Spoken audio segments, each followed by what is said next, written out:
Welcome, one and all, to the inaugural educational, instructional, and completely fair Equity Race! This inaugural event will showcase the incredible tool known as Equity. For our first event, we have the 100-meter dash. In lane 1 is Usain Bolt, the world's fastest man. Oops, I mean the world's fastest penis-owning person, clocking in a world record 9.58-second 100-meter dash time. In lane 2 is Jeremiah White, whom his friends call Fatty, a fat video game-playing 25-year-old that lives in his mother's basement and rarely wears pants. We don't know how fast Jeremiah is because he's never run before, but we estimate around 24.58 seconds. Now, in a patriarchal society that values merit, the outcomes of this farce foot race is a foregone conclusion. However, our glorious leaders have a new and fair system of rules. The rule of equity, where the only metrics that are to be measured are those of effort and desire. Now, in keeping with this, Fatty will be given a 15-second head start in the 100-meter dash. If our equity calculations are correct, if each candidate gives their greatest effort, they will finish at the exact same time, and both be given trophies. Gentlemen and Fatty, on your mark, get set, go! And the question is equity good? Who won that race? Did Fatty just happen to have eaten his Wheaties in the morning, or did Usain Bolt trip on a small stone and not finish? Is a level playing field ever possible? These questions always focus on these microcosms, these super zoomed in pictures of one area of people's lives, and then compares them and tries to say that Usain Bolt is clearly more advantaged, and therefore Fatty deserves a hand up, as they like to say. They like to act like they will make Fatty faster by simply giving him more time. Physically, and that is not possible. You don't make someone faster by giving them more time. Mr. Bolt may be a faster runner, and he is. But if we zoom out, you might find out that Fatty is actually a very successful and wealthy computer programmer. I doubt Mr. Bolt can do that. The question comes down to when you zoom out, and this is something that was popular very briefly in the late 90s when science and statistics had caught up to a lot of theology and even philosophy, where people were taking a holistic perspective of things. And what they found was that when you break questions down into these super zoomed in manners, you end up ignoring things that offset all over the place. Everyone is good at something, and everyone is bad at something or some things. So the question became standard of measurement, and it was clearly an impossible thing to answer. You can't equate speed of running to the ability to be a computer programmer. You would have to literally break it down and make it a formula. How many standard deviations above the average running speed is equal to how many standard deviations above the average computer programming ability? And it's just not something that can actually be done. You could argue there's a way to calculate both into dollars and then say, okay, well, if Fatty doing his computer programming is able to produce twice as many dollars as Usain Bolt running an equal amount of time in his profession, well, then obviously we need to stamp out, 25 or 50% of what Fatty makes, or whatever it would come down to, 33%, and then give it to Usain Bolt. And now everyone's equal. Yay. The concept is it's not possible to do. You can't measure everything even in dollars. Some things are measured in years or even in quality years, because who would rather live 80 crappy years instead of 79 quality years. So there are just way too many qualitative differences that cannot be quantified with numbers or dollars or even hugs and smiles. Without a standard unit of measurement, the complaints will never stop. Who needs help more? Does the computer programmer need more help walking to the bathroom, or does Usain Bolt need help doing his taxes? And what is the difference between those things? Who is the greatest victim? It becomes what we see today, Victimhood Olympics, a race to the bottom. And there is no bottom because you simply cannot control for everything. There is no baseline. And so we will race to the bottom perpetually, forever.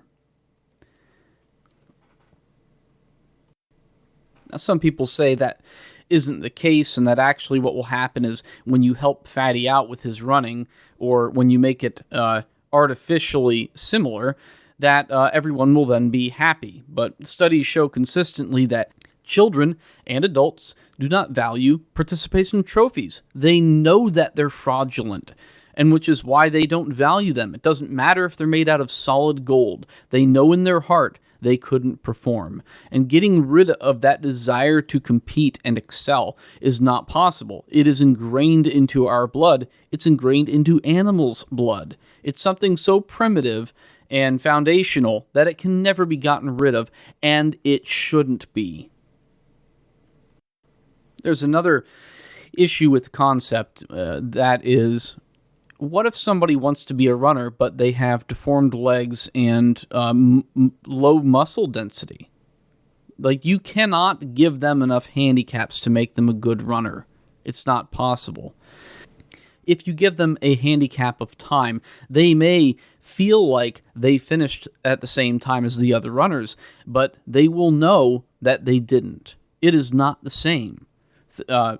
25.86 seconds or whatever it was is not equal if one person had to stand on the starting line for 15 seconds to wait while Fatty lumbered his way down the track.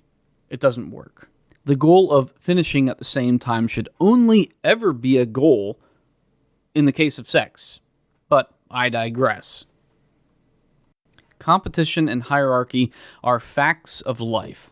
Let's say that both Fatty and Bolt were going after the same job, the job of an instant delivery boy in a city where you couldn't even ride a bike and you literally had to hoof it on foot in order to deliver things in an extremely quick time.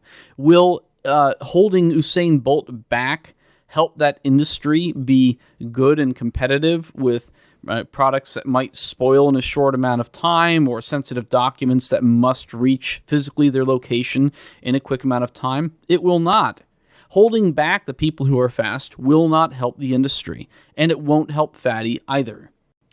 Comparative advantages are not a real thing in this case. Absolute advantages are. When you're measuring things in terms of time, 1 second is 1 second. I keep getting off track because I'm trying to rush. But the fact is that Fatty should do computer programming and then trade it for the things he likes in life. And Usain Bolt should be a runner. He's good at it. And he should use that to make money or some other form of trade, and then trade it for the things he likes. Mike Rowe put this much better than I ever could. But the concept is, you do what you are good at, and you trade it for what you want. And that's what humans have been doing for millions of years, probably, because trade was around long before recorded history. So we don't know how long ago it was, but I guarantee there is somebody who's really good at making spears, but not so good at hunting. And guess what he did? He sold spears for meat. In a meritocracy where there is free trade, it lets you maximize your production, doing what you're good at, and that has legitimate value to other people. Otherwise, they would not trade with you, and you would have to find a new job. It doesn't maximize feelings. Feelings are a consequence of being good at what you do. That's where self-confidence should come from. It should not come from a false praise or ego building. It should come from being competent and consequential.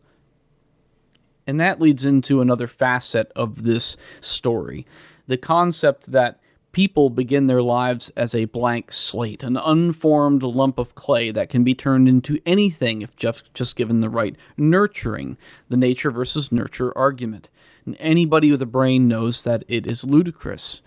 The left used to say, or they currently say, and I say the left, you know what I mean, these dogmatic scientism people who don't actually believe in the scientific method, but they believe in hierarchy and having consistent, unchallenged narratives pushed out on everybody. But they like to say that these differences from birth are not genetics. Then they would have to admit inferiority in some ways if they admitted it was partially, at least, genetic. So they prefer to decry the system.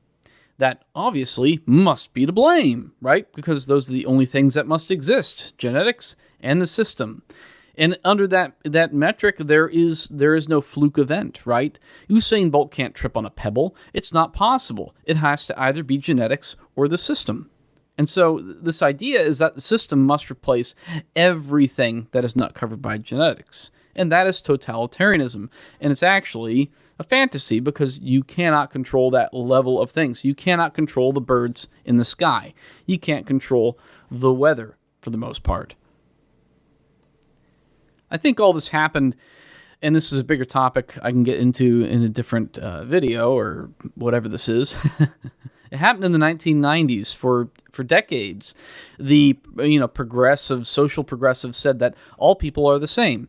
And that science will show that once we get enough into genetics and statistics.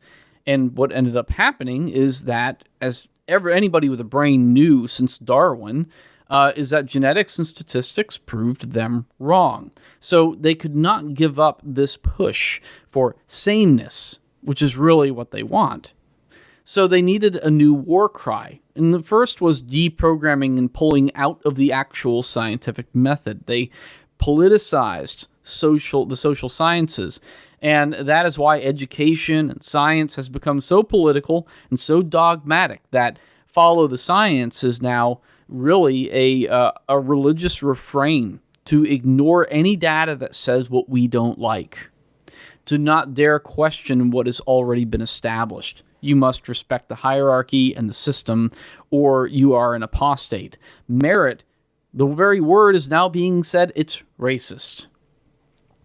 To say that Ethiopians are good at long-distance running, pretty soon they'll decry that too, because of what other things are determined by genetics. And then how to explain the differences that show a not completely proportional representation in all jobs or ways of life. If a certain percent of the population in one area belongs to cohort A, well then why isn't the same percentage of them polar bear wrestlers? Clearly, it's because of racism in the system, right? Because genetically, everyone's exactly the same. So they want to control the system so that they can get rid of all the chances of things that will result in disparities, or as I like to call it, differences. And the only way, again, to do that is through a complete control, totalitarian system. Enter Marxism. If there's any difference between two cohorts, it must be the system's fault, and the only way to address it is by splitting people into those groups and then helping one side in lieu of the other. I think a problem came in when they realized that it is a zero-sum game. Resources and energy are a zero-sum game. If you give somebody arbitrarily energy or resources, it has to be taken away from something else. You cannot create something from nothing. This goes back to the law of conservation of mass and the law of conservation of energy. And they realized they couldn't sell this idea by saying, hey, we're going to slow down the fast runners. No. Nobody would accept that because they would know that a minute is a minute. So instead they say, we're going to help the slow runners. Sounds much nicer. It's better sales. But again, they ignore the fact that it is a zero-sum game, and you cannot, for every alm that is given, a sacrifice must be made. Fatty cannot be raised up and made to be faster. Clients won't care that hiring Fatty results in a social credit score bonus points if their stuff arrives late or never. That won't matter. Getting the job done first is absolutely essential. The only way to accomplish equity, in the case of a social lens, which is all they see through, is to slow Usain Bolt down. And so, to give Fatty the power to compete with Bolt on a comparative basis, Bolt is given lead shoes so that he is no faster, or he is held back so that Fatty's self-esteem goes up. And comparatively, the clients say, hey, that guy's just as fast as Usain Bolt. But in reality, the documents are not getting delivered as quickly, and production is limited, which hurts everyone in the long run. If in this case, Bolt and Fatty were doing computer programming, and they said for every hour you hire Fatty, you must hire Usain Bolt for an hour. Guess how much computer code you would get per hour of work? It would probably be about 55% of what Fatty can produce per hour. This is basic economics. So obviously specializing in what you're good at is a smart thing to do. It's the reason we have any modern technology items, and the fact that I can talk on this stupid microphone to a bunch of people that probably aren't listening to what I'm saying and waste time doing this. Without specialization, without doing what you're good at and trading it for what you want, we would all be running around sniffing flowers and eating mushrooms until we died very young. We don't buy a golf cart if we want to haul stone around a construction site, and you don't buy a dump truck if you want to drive through trails in the woods. Some people start out as different kinds of vehicles. Recognizing that and finding out what they have talent for and ability for, and helping them to actually make money doing it, that's not a bad thing. But this concept of equity is that we should take the dump truck and we should take that giant bucket off the back and we should cut the frame in half and we should get rid of half the wheels so that it could be more nimble and get through the forest trails, thus negating its ability as a dump truck. And then the golf cart, on the other hand, or the four-wheeler, should be given a giant bucket on the back and the ability to haul more weight around, like, solid rubber tires instead of air-filled tires, and thus negating its ability as a four-wheeler. I know I'm ranting here, but the crux is that people are not born unshapen clay that can be formed into anything, and everyone has limits and talents in specific areas of life. Equity is pushing to take those away from everyone so that you can never make anyone else feel bad about themselves or look lesser. But there's no way to elevate somebody to a higher ability than what their genetic limitations is. The only thing you can do is push the high performers down, and we will all be equally pathetic together. And without that specialization of trade happening, our production will dwindle and disappear, and this race to the bottom of saving other people's feelings at the expense of production and technology is going to be the end of civilization.